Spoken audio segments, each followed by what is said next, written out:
Don't do this to your brand new reader. So punctuation is very important in the English language. Each one of these things, they actually mean something.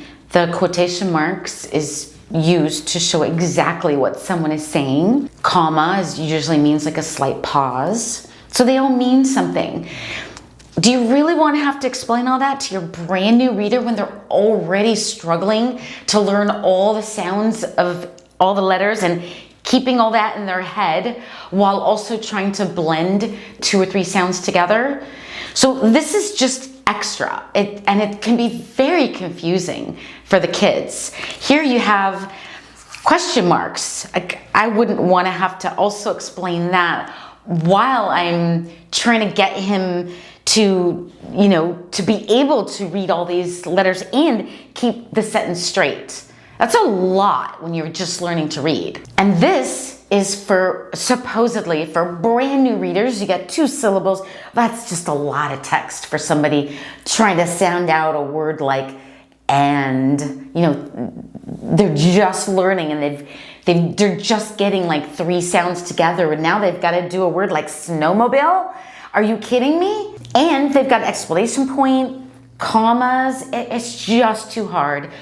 Don't do this to your brand new reader. A couple reasons, first, you make it so hard that you have to help them with everything, and they can never get a win. They have to get these successes, so they're like, oh, I did that, and it just motivates them to go on. And they feel really good about themselves. With these, they can never realistically sound out all these words. They just have to memorize it. You have to tell them, and then they repeat back after you like a parrot. So they're not actually learning how to decode. But if you start it really super easy, they can actually decode, and they can actually get that whole sentence.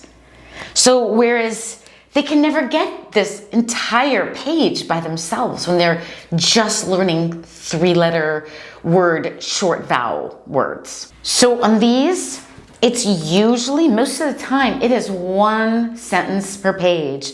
So they can be like, woo, I read a whole page. They get that feeling of accomplishment a lot sooner. I only ever use a period in all 98 books that I have, phonics books. I only ever use 1 syllables and only ever use periods. So keeping it super easy, there's usually just 1 to 2 sentences per page. And on 2 sentences per page, that's later. That's when they get harder.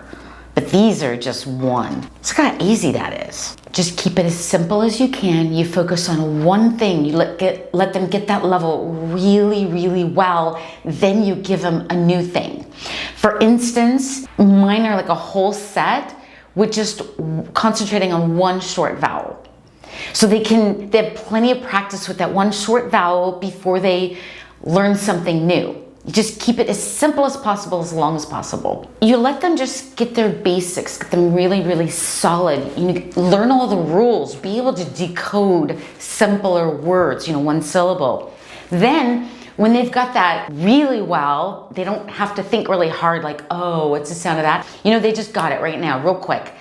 Then you start adding in multi-syllable words, you add silent letters, and just more complicated things. But you let them get that foundation first. On the punctuation, once they've got that good foundation in, then you start throwing in variations on the punctuation, teach them a comma, explanation point. But you let them get that period, let them just focus on the words first. Keep it simple. Follow for more teaching tips.